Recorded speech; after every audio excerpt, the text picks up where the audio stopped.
नमस्कार मित्रों, मैं डॉक्टर राजकुमार संस्कृत सौर्यम चैनल में आपका हार्दिक स्वागत व अभिनंदन है।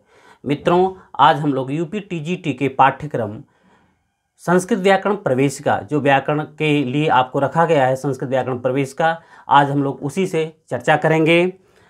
संस्कृत व्याकरण देखिए प्रवेशिका किसका है? ये डॉक्टर बाबूराम सक्सेना का है। इसी से संबंधित आज हम लोग जो नवम सोपान है, कौन सा सोपान है? जो नवम सोपान है वो क्रिया विचार। क्या है नवम सोपान में? क्रिया विचार। आज हम लोग क्रिया विचार पर चर्चा करेंगे।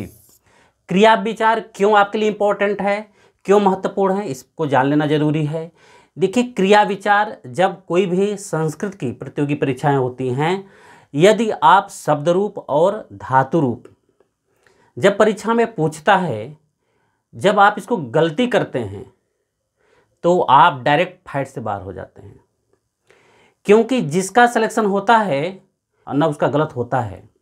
इसलिए आपको सिलेक्शन लेना है तो शब्द रूप और धातु रूप पे कमांड करिए, और यह दोनों यदि 100% सही हो जाता है तो आप फाइट में आ जाते हैं, यदि गलत होता है तो फाइट से बाहर हो जाते हैं।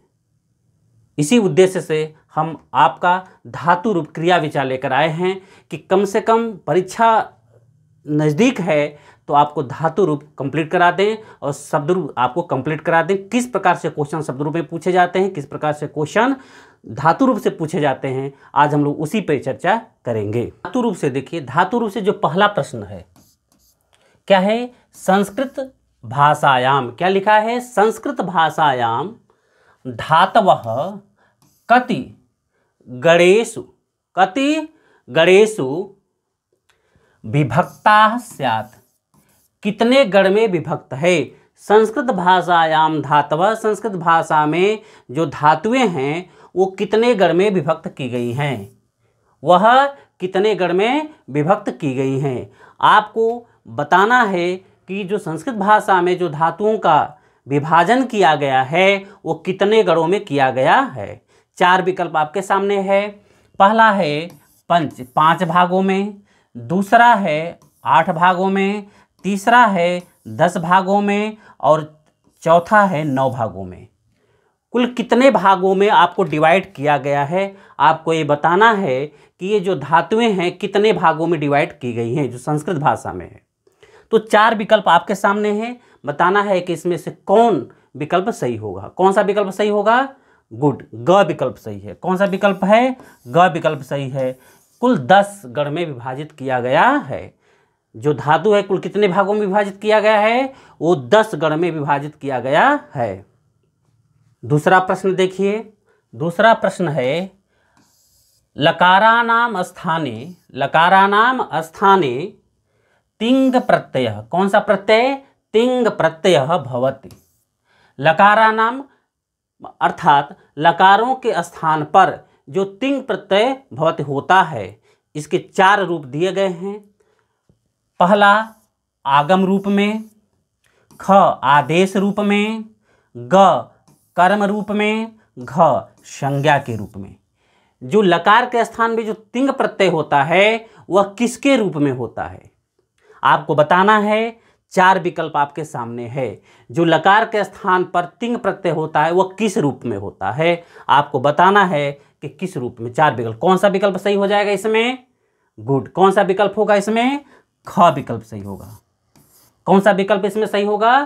ख विकल्प सही। पर आदेश रूप, हमेशा आदेश किया जाता है। जब लकारों के स्थान पर तिंग प्रत्यय होते हैं वो क्या होता है? वह आदेश रूप होता है। किस रूप में होता है? वह आदेश रूप होता है।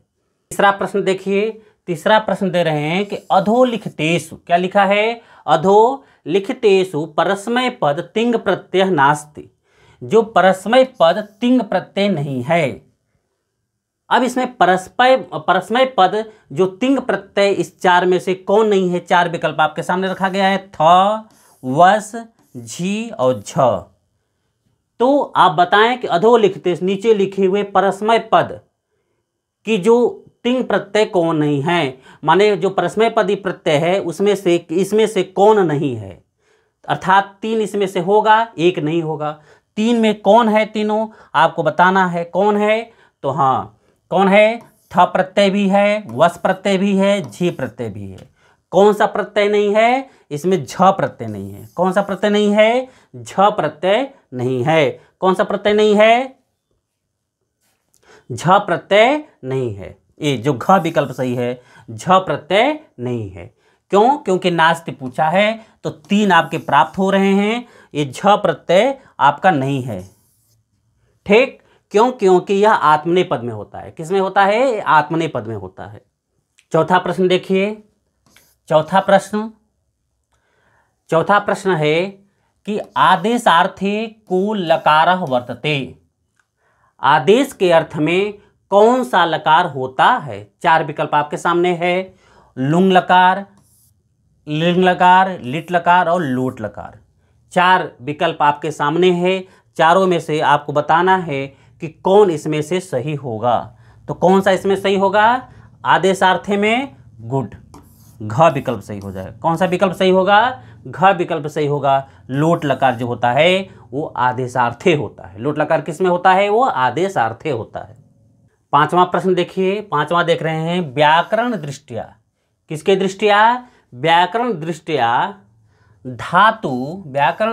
धातु शब्दस्य को अर्थः।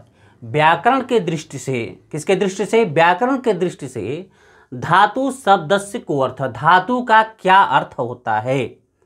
यह आप जितना भी मैं आपको प्रश्न बता रहे हैं, यह आप बाबूराम सक्सेना 9वें सोपान क्रिया विचार खोल लें।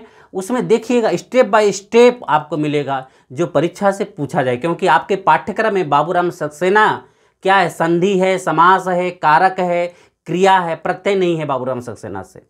तो जो धातु है आपको लाइन टू लाइन मिलेगा, पेज टू पेज मिलेगा आपको क्वेश्चन। तो वहां पर बाबूराम सक्सेना लिख रहे हैं कि धातु शब्द का क्या अर्थ है। वहां एक अलग उन्होंने लिखा कि व्याकरण की दृष्टि से धातु का क्या अर्थ होना चाहिए। इसके 4 विकल्प आपके सामने रखा गया है। पहला शब्दजाह, शब्दायती, ज्ञानबोध और शब्द योनि।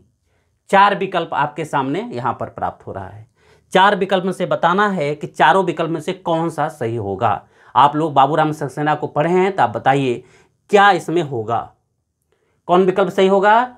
गुड, घ विकल्प सही होगा। कौन सा विकल्प? घ विकल्प सही होगा। शब्द योनि, क्या लिखा है? शब्द योनि, ये विकल्प आपका सही होगा।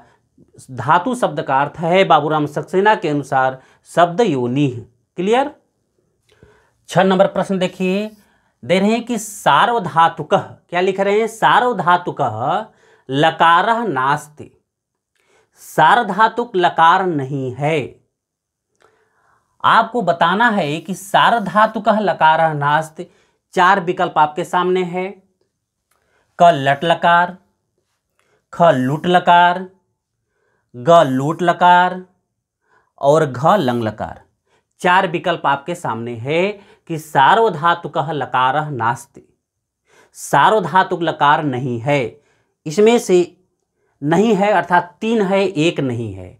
तो 3 में से आपको बताना है इसमें से कि सार्वधातुक लकार कौन नहीं है। आपको बताना है कि सार्वधातुक लकार इसमें से कौन नहीं है। अब बताइए कौन सा नहीं होगा इसमें। देखिए सार्वधातुक लकार में लट लकार भी होता है, लोट लकार भी होता है, लंग लकार भी होता है और एक होता है विधिलिंग। एक क्या होता है? एक विधिलिंग होता है। तो जो विधिलिंग लकार होता है ये भी बहुत इंपॉर्टेंट है। अर्थात इसमें देखें तो सार्वधातुक लकारों की संख्या कितनी हो जाती है? 4 हो जाती है। सार्वधातुक लकारों की संख्या कितनी हो जाती है? 4। तो इस प्रकार से यहाँ देखें तो यहाँ कौन सा विकल्प सही हो जाएगा? यहाँ पे ख विकल्प सही हो जाएगा। यहाँ पे कौन सा विकल्प सही हो जाएगा? ख विकल्प सही हो जाएगा। लुट लकार क्या हो जाएगा? लुट लकार था। सार्वधातुक लकारः नास्ति, ख विकल्प लुट लकार सार्वधातुक नहीं है। 7 नंबर देखिए। 7 नंबर में क्या कर रहे हैं? 7 नंबर में बता रहे हैं कि आर्धातुकः कति लकाराः सन्ति। ये तो आप लोग को पहले ही हमने जो पीछे प्रश्न कराए उसी से उत्तर मिल गया होगा आप लोग को कि आर्धातुकः कति लकाराः सन्ति, कितने लकार प्राप्त हो रहे हैं। तो आपको बताना है इसमें कितने लकार प्राप्त हो रहे हैं। बताइए 4 विकल्प 4, 5, 6, 8। इसका उत्तर तो आप लोग हम पीछे ही बता चुके हैं। तो कितने इसमें कितने लकार हो जाएंगे आर्ध धातु के, आप बताएं कितने हो जाएंगे? आर्ध धातु के कितने लकार हो जाएंगे? तो कुल लकारों की संख्या कितनी है? लकारों की संख्या 10 है, जिसमें से 4 जो होते हैं क्या होते हैं? वह सार्वधातुक होते हैं, अर्थात 6 जो हो गए वो क्या हो गए? वह आर्ध धातु लकार हो गए। कौन धातु हो गए? आर्ध धातु लकारों की संख्या कुल कितनी हो गई? 6 हो गई, अर्थात ग विकल्प सही है। कौन सा विकल्प सही है? ग विकल्प सही है। 6 जो होते हैं वो आर्ध धातु लकार होते हैं। 8 नंबर देखिए, 8 नंबर में करें सार्वधातु कति लकारा सन्ति। अब सार्वधातु कितने लकार हैं? तो सार्वधातु लकारों की संख्या कितनी है? 4 है, जो हम पीछे बता चुके हैं। तो सार्वधातु लकारों की संख्या कितनी है? 4 है। आइए हम लोग 9 नंबर देखते हैं। 9 नंबर में क्या है? कह रहे हैं कि रूप सरलार्थम धातु नाम विभाग क्रियते। रूप को सरल अर्थ में करने के लिए, रूप को सरल अर्थ में करने के लिए धातु नाम विभाग, धातुओं को कितने विभागों में डिवाइड किया गया है, धातुओं को कितने भागों में विभाजित किया गया है। रूप को सरल करने के लिए, सरल अर्थ में रूप को करने के लिए धातुओं को कितने विभागों में विभाजित किया गया है? तो रूप सरलार्थम धातु नाम विभाग क्रियते। 4 विकल्प आपके सामने है। 4 भाग में, 3 भाग में, 10 भाग में, 2 भाग में। कितने भाग में डिवाइड किया गया है? ये बाबूराम सक्सेना के अनुसार है कि कितने भागों में डिवाइड किया गया है, आपको बताना है। कितने भागों में डिवाइड किया गया है? तो 3 भागों में डिवाइड किया गया। कितने भागों में डिवाइड किया गया है? 3 भागों में डिवाइड किया गया है। यह आप देख लेंगे बाबूराम सक्सेना में कितने भागों में डिवाइड किया गया है? 3 भागों में डिवाइड किया गया है। 10 नंबर देखिए, 10 नंबर में क्या है? कह रहे हैं कि ऋजन्ते, क्या लिखा गया है? ऋजन्ते सर्वे धातवः, ऋजन्ते सर्वे धातवः भवन्ति। ऋजन्त में सभी धातुएं होती हैं। किसमें होती हैं? 4 विकल्प आपके सामने है। परस्मय, परस्मय पदिनः एव, आत्मने पदिनः एव, उभय पदिनः और एतेषु न किमपि, एतेषु न किमपि। आप देखें यहाँ पर 4 विकल्प आपके सामने है। परस्मय पदिनः एव, आत्मने पदिनः एव, उभय पदिनः एवं एतेषु न किमपि, इसमें से कोई नहीं। तो ऋजन्ते सर्वे धातवः भवन्ति, ऋजन्त में सभी धातुएं होती हैं। किसमें होती हैं? आपको बताना है 4 विकल्प में से किसमें होगा। कौन विकल्प सही हो जाएगा? गुड, क विकल्प सही हो जाएगा। कौन सा विकल्प सही होगा? क। परस्मय पदिनः एव किसमें होगा? परस्मय पदिनः एव, परस्मय पद में ही होती हैं। ऋजन्त में सर्वे धातु किसमें होती हैं? वो परस्मय पद में ही होती हैं। 11 नंबर आइए देखिए, बहुत इंपॉर्टेंट प्रश्न है, इस परीक्षा में पूछा भी गया है एक बार। तो हिंदी मीडियम में पूछा गया था, संस्कृत मीडियम में कैसे पूछा जाए इसको देख लीजिए। 11 नंबर कहते हैं कि लेट लकार, कौन सा लकार? लेट लकारस्य प्रयोगः कुत्र दृश्यते, कहाँ दिखाई देता है? लेट लकारस्य प्रयोगः कुत्र दृश्यते, कहाँ दिखाई देता है? 4 विकल्प आपको है। काव्येषु एव, काव्य में ही, वेदेषु, वेद में ही, काव्यशास्त्रेषु, काव्यशास्त्र में ही, न कुत्रापि, कहीं नहीं दिखाई देता है। लेट लकार का प्रयोग कहाँ दृश्यते, कुत्र दृश्यते, कहाँ दिखाई देता है? तो आपको बताना है। 4 विकल्प इसमें दिया है। कहाँ दिखाई देता है? गुड, कहाँ दिखाई देता है? ख विकल्प सही है, वेदेषु, वेद में दिखाई देता है। कहाँ दिखाई देता है? वेदेषु, वेद में दिखाई देता है। 12 नंबर देखिए, 12 नंबर में क्या है?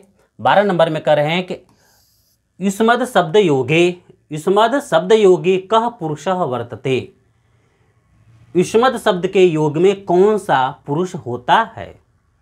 4 विकल्प आपके सामने है। क प्रथमः, मध्यमः, उत्तमः, न कोपि। 12 नंबर में आप देखें क्या होगा। युष्मद् शब्द योगे क पुरुषः वर्तते, कौन सा पुरुष होता है? जब हम युष्मद् का रूप चलाते हैं तो उसमें कौन सा पुरुष होता है?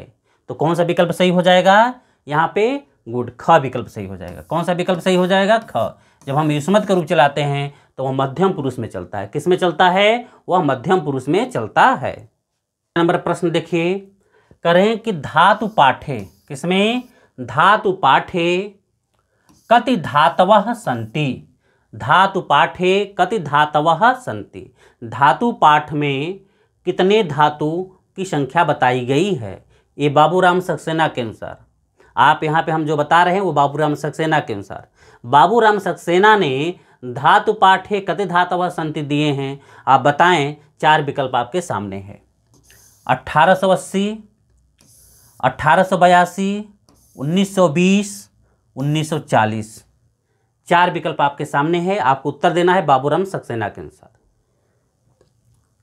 क्या होगा यहाँ पे, तो देखिए जो बाबूराम सक्सेना धातुओं की संख्या गिनाए हैं वो अलग है, अन्य किताबों में अलग होगा। किंतु हम जब बाबूराम सक्सेना के अनुसार चलेंगे तो हमें किसके अनुसार चलना है, बाबूराम सक्सेना, क्योंकि हमारे पाठ्यक्रम में है। तो बाबूराम सक्सेना ने कितना माना है, 1880 माना है। बाबूराम सक्सेना ने कितना माना है, धातुओं की संख्या धातु पाठ में 1880 माना है, इसलिए क विकल्प क्या हो जाएगा, सही हो जाएगा। 14 नंबर देखिए, 14 नंबर में दे रहे हैं कि संस्कृत भाषायाम, 14 नंबर में क्या है, संस्कृत भाषायाम कति भूतकालाः, कति भूतकालाः, कितने भूतकाल सन्ति, कति भूतकालाः सन्ति, संस्कृत भाषायाम कति भूतकालाः सन्ति, कुल कितने भूतकाल प्राप्त होते हैं। 4 विकल्प है, 2, 3, 1, 4, 4 विकल्प आपके सामने है। आपको बताना है कि संस्कृत में भाषा में कुल कितने भूतकाल प्राप्त होते हैं। कौन सा विकल्प सही हो जाएगा इसमें से, गुड, ख विकल्प सही हो जाएगा। 3 भूतकाल प्राप्त होते हैं। संस्कृत भाषा में कुल कितने भूतकाल प्राप्त होते हैं, 3 भूतकाल प्राप्त होते हैं। 15 नंबर देखिए, 15 नंबर में बता रहे हैं कि लुंग लकारः, क्या है, लुंग लकारः कस्मिन् काले विधीयते, लुंग लकारः कस्मिन् काले विधीयते, किस काल में विधान किया जाता है लुंग लकार का। 4 विकल्प आपके सामने है, सामान्य भूतकाले, भविष्यत काले, वर्तमान काले, अनद्यतन भूतकाले, अनद्यतन भूतकाले, किसमें आपको होगा ये लुंग लकार कस्मिन् काले विधीयते, किस काल में विधान किया जाता है। 4 विकल्प आपके सामने है, आपको बताना है किसमें होगा, किसमें होगा, क विकल्प सही है, गुड। कौन सा विकल्प सही है, क। ये सामान्य भूतकाल में लुंग लकार किसमें प्रयोग होता है, सामान्य भूतकाल में इसका प्रयोग किया जाता। 16 देखिए, 16 में क्या है, कह रहे हैं कि लुट लकार कस्मिन् काले विधीयते, लुट लकार किस काल में विधान किया जाता है। जो लुट लकार यहाँ दे रहे हैं, लुट लकार का कस्मिन् काले किस काल में विधीयते, किस काल में विधान किया जाता है। 4 विकल्प आपके सामने है, अनद्यतन भूतकाले, अनद्यतन भविष्यत काले, परोक्ष भूतकाले, आशीर्वादे। 4 विकल्प आपके सामने प्राप्त हो रहा है। आपको बताना है कि लुट लकार कस्मिन् काले विधीयते, क्या हो जाएगा यहाँ पे, गुड, ख विकल्प सही हो जाएगा। कौन सा विकल्प सही हो जाएगा, ख। अनद्यतन क्या है, अनद्यतन भविष्यत काले, अनद्यतन भविष्यत काले में लुट लकार का प्रयोग होता है। लुट लकार का प्रयोग कहाँ होता है, अनद्यतन भविष्यत काल में प्रयोग होता है, ख विकल्प सही है।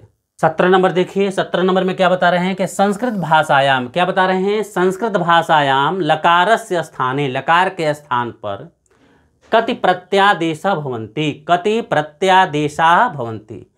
संस्कृत भाषायाम लकारस्य स्थाने कति प्रत्यादेशाः भवन्ति, कितने आदेश होते हैं। 4 विकल्प दिया गया है, 2, 4, 18 और 21, 2, 4, 18 और 21।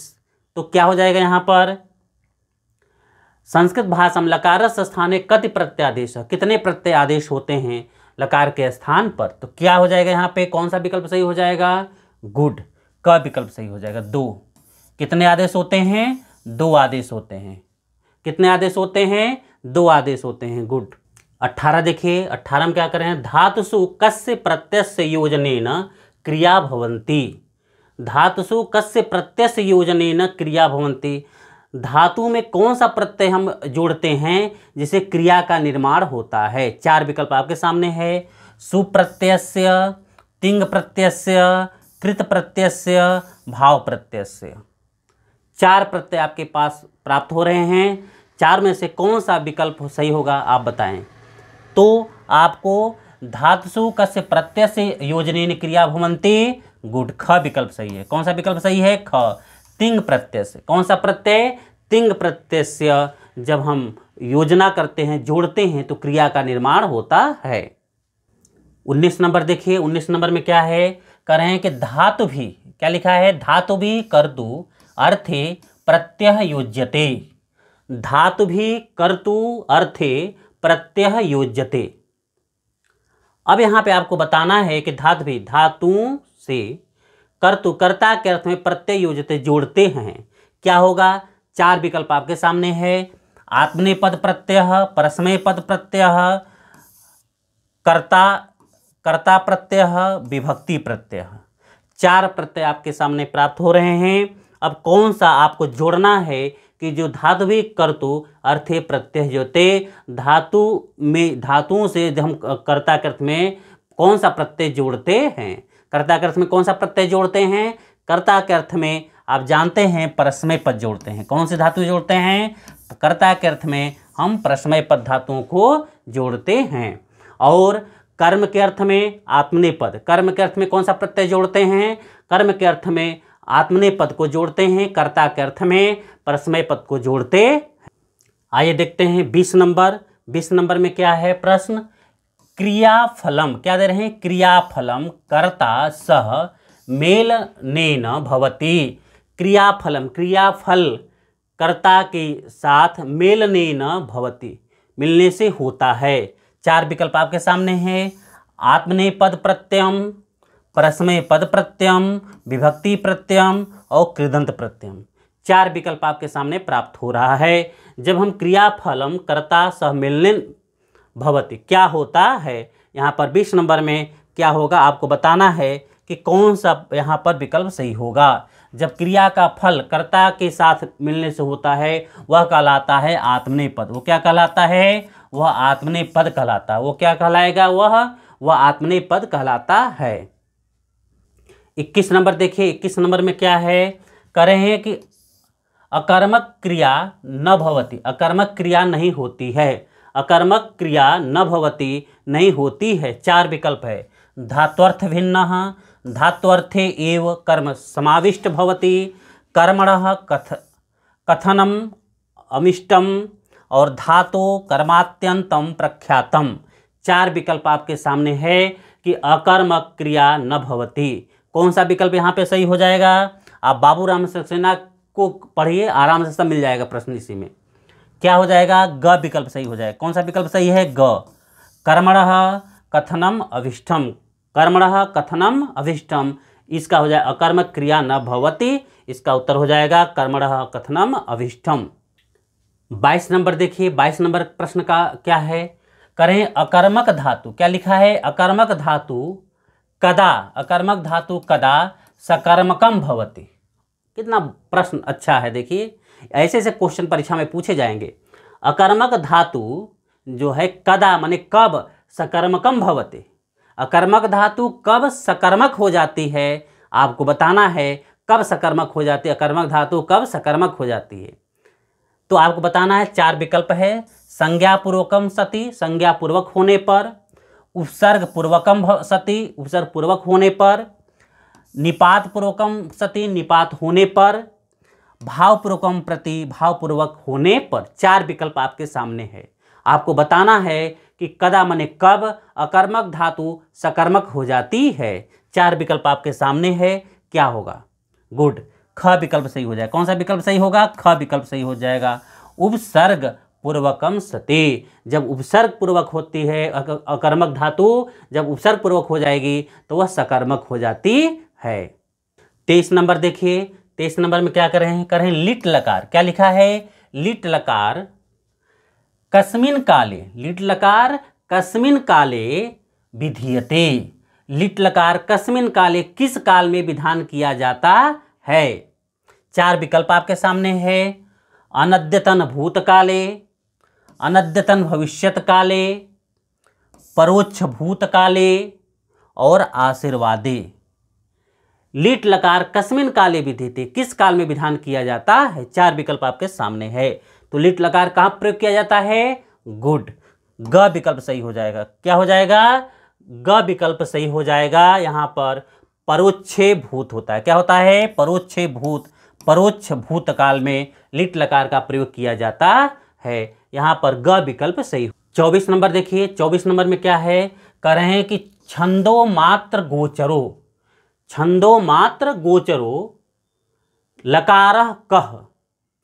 छंद मात्र, जो छंद मात्र में अर्थात छंद के विधान में अर्थात वेदों में छंद मात्र गोचरी लकारः कः, कौन सा लकार होता है? 4 विकल्प आपके सामने है। लेट लकार, लिंग लकार, लुट लकार और विधिलिंग। 4 लकार आपके प्राप्त हो रहे हैं। इसमें से कौन होगा? छंदो मात्र गोचरे लकारः कः, कौन सा लकार होगा? आपको बताना है कौन सा लकार होगा। यहाँ पर गुड, क विकल्प सही है। कौन सा विकल्प सही है? क विकल्प सही है। यहाँ पर लेट लकार जो होता है वेद में और छंद शास्त्र में, अर्थात जो छंद है वेद का उसमें प्राप्त होता है। कौन सा लकार? लेट लकार। 25 नंबर देखिए। 25 नंबर में क्या कर रहे हैं? प्रथम पुरुष। कौन सा पुरुष? प्रथम पुरुषः कदा प्रवर्तते। प्रथम पुरुषः कदा प्रवर्तते। 4 विकल्प आपके सामने है। असमद योगे, युष्मद योगे, एतद उभय भिन्न शब्द योगे और केवल राम शब्द योगे। प्रथम पुरुष कहाँ पर होता है? आपको बताना है कि प्रथम पुरुष कहाँ पे होता है। तो आप जानते हैं कि हम उत्तम, तुम मध्यम, शेष प्रथम। अर्थात शेष प्रथम में यहाँ तो केवल राम तो होगा ही नहीं, शेष प्रथम में शेष सभी आ जाएंगे। बचा अस्मद, युष्मद, तो कह रहे हैं हम उत्तम, तुम मध्यम। तो एतद उभयम, इन दोनों के भिन्न, इन दोनों से भिन्न शब्द योगी, शब्द के योग में प्रथम पुरुष होता है। इस प्रकार से कौन सा विकल्प सही हो जाएगा? ग विकल्प सही हो जाएगा। कौन सा विकल्प सही होगा? ग विकल्प सही हो जाएगा। एतद उभय भिन्न शब्द योगी प्रथम पुरुष भवति, प्रथम पुरुष होता है या प्रथम पुरुषः प्रवर्तते। एतद उभय भिन्न शब्द योगे प्रथम पुरुषः प्रवर्तते। इस प्रकार से आपका ग विकल्प क्या हो जाएगा? सही हो जाएगा। मित्रों, आज हम लोग संस्कृत व्याकरण प्रवेशिका 9वें सोपान का जो क्रिया विचार का सामान्य अध्ययन आज हम लोग कर लिए हैं। कल से हम लोग एक एक धातुओं को लेकर चलेंगे।